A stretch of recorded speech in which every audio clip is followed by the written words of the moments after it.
Okay, so you're thinking about getting a bike and you're wondering what it's like to ride on the road in traffic. It's not much difference to driving a car, except you just got to remember that you're not as visible.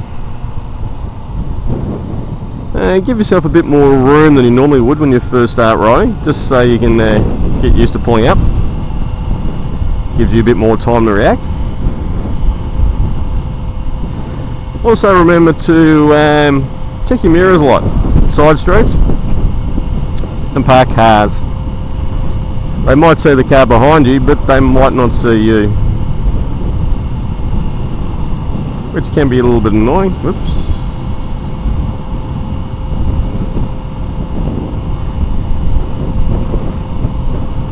When you do actually save up for your bike, make sure that you include enough money for your safety kit. Yeah, decent helmet, jacket.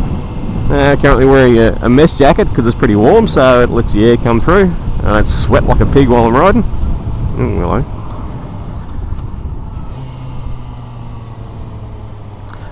Decent pair of jeans, as in like your Kevlar jeans.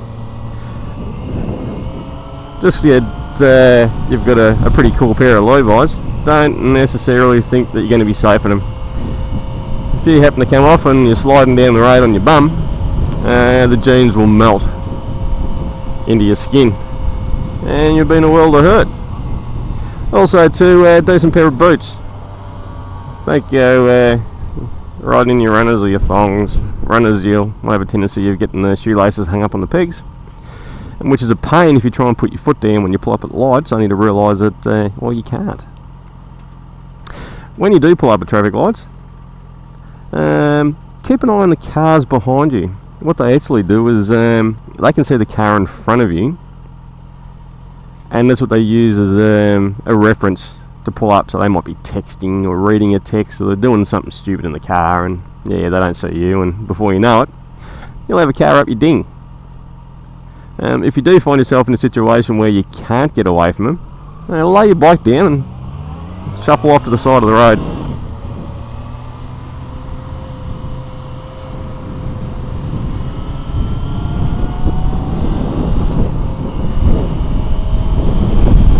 When you first get your bike, you're not going to be used to it. You're going to think you're pretty cool and you can zoom along at a great rate of knots.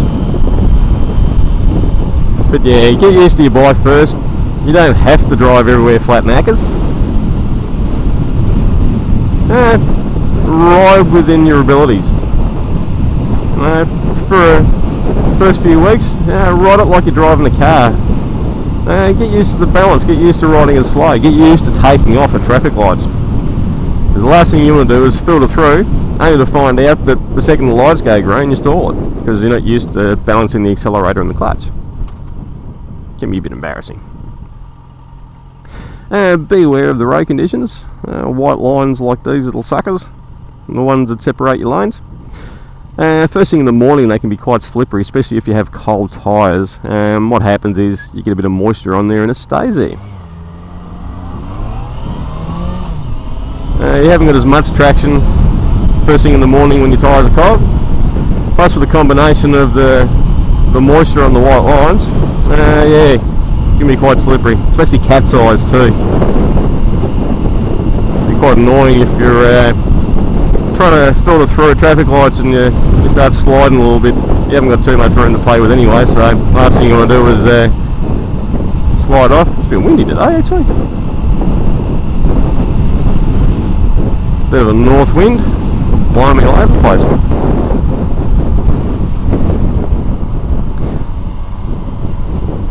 Yep, once again, checking the mirrors, make sure the car behind me knows I'm slowing down.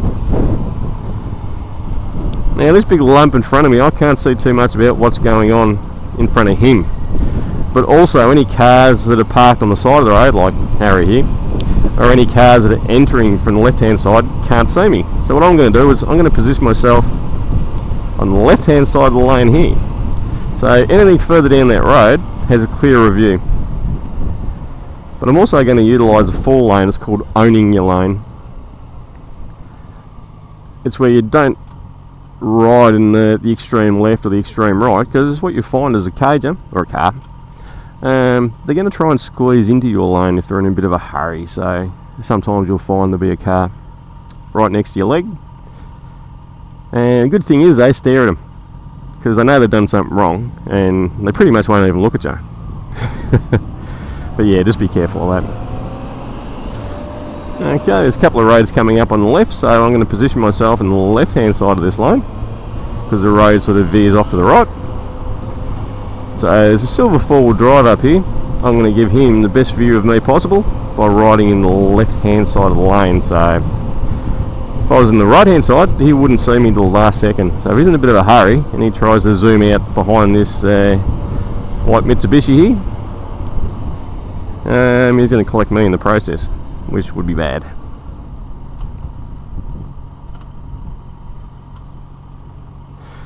I'm not going to filter at the moment, only because I'm going to work. I'm not in that much of a rush.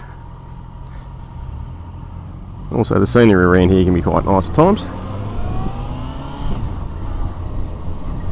So I'm just going to plot away. When you do turn, look to where you want to turn to. Don't sort of try and force your bike around. Look, so if you're turning to the left, look to the left, or look where you're going, or look through your turn.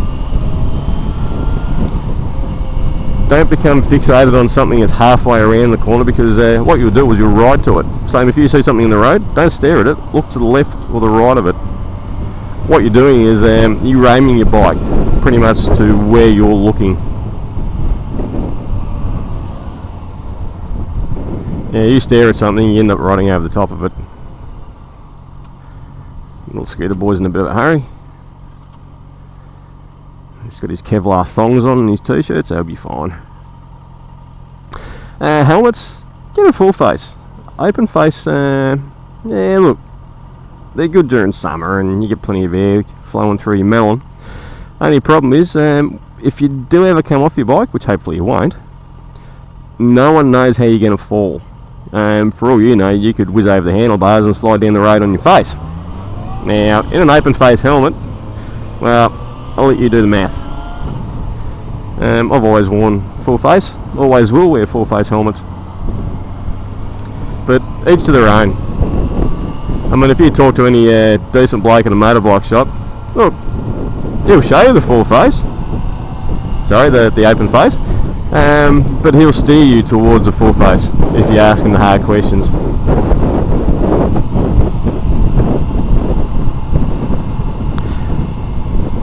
When you change lanes, don't rely on your mirrors. You're just like a car, you have blind spots. What you need to do, check your mirrors, look over your shoulder, change.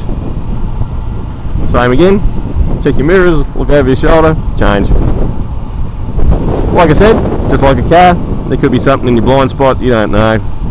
You get halfway through your lane change and yeah. Alright, I'm definitely gonna, oh, no I'm not. Someone decided to move for me. When possible, if you got a car like that in front of you, or a truck or whatever, try and get in front of him, because you can see now that we have more view of what's going on in front of us. I have more time to react to what's going on, and visually, cars on the side of the road or entering have a better view. They have more of a chance of seeing me. Do the right thing and this bloke come across. So yeah, it's all about reaction times, giving you enough time to compensate for what's going on, to react to what's happening in front of you, and also enjoying what's out there. I'm currently riding a Yami XJ6, it's 600cc.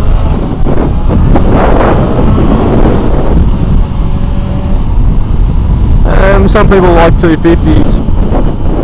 Me personally, the 600 for me is ideal size. It's not as heavy as a 1000cc. Has enough zip to get me out of trouble if I need to. And this model, the XJ6, is designed as a commuter. It's got a 160 spec rear wheel, as opposed to the 180, 190 you get on normal bikes. What that allows you to do is roll the bike around a lot easier as you filter through the traffic. Also has a underslung exhaust, so it has a very low centre of gravity, so you can ride this thing at like 3 k's an hour with your feet up, no probs.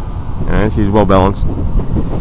Good learner bike, and there's some restricted models out there that are quite good. On your L's you can ride up to a 650 that's LAMS approved now.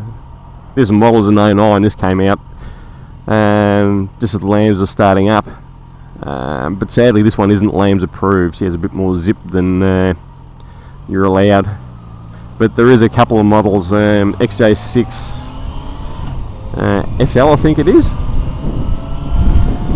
and also an FZ6R. Yep, just watch out for cars too. You can read where they're going to go by looking at their head. As you can see, Harry is bobbing around a lot, looking in the left hand lane. He wants over here, so I'm giving him plenty of room to zip over. Yeah, but as for size wise, I'm not going to go out of the 600. That serves very well as my commuter. Also on the weekends when I go for rides and that, it's got more than enough grunt to keep up with the 1000cc's. It's an upright position as opposed to your normal tucked position. It's a good tourer, so if you want to go for a long ride you don't get the issues with your wrists because you're leaning down. Also when you're riding, if you find your hands are getting a bit numb, they're tingly, what you're doing is you're squeezing your bars too hard. So you're gripping too hard onto the actual bars themselves. When you ride, you get a big tank in front of you. And what you actually do is your weight is supported by your back. So your back is doing all the work of keeping you upright. Your knees, what you do is with your knees, squeeze your tank. That supports your back. And when you hold the actual bar, you hold it so you're not squeezing it, but you just got your hands around it, just enough to turn that throttle. You don't have to grab the living crap out of them.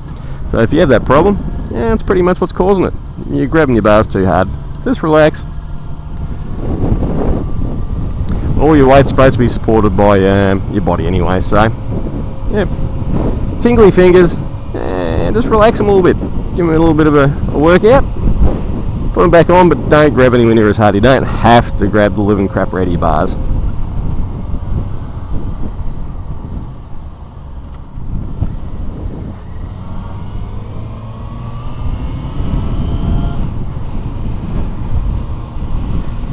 Yep. Keep an eye on the parked cars. Make sure there's no one sitting in them that might zoom out in front of you.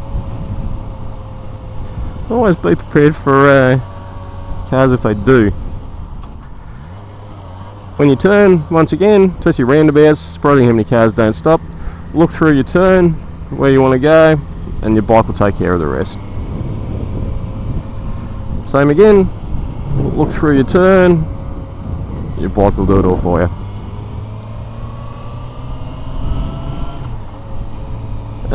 Practice the emergency braking. So find a nice quiet street somewhere where there's no cars around. Shuffle up to your speed limit, 60 k's, whatever. And just practice pulling up quick. It's one thing you can't do enough of, is practice. But if you ride your bike every day, before you know it, it becomes pretty natural. Again, look through your turn. Nice and easy. Okay, well, I hope this helps. If you do buy a bike, well, you're going to love it.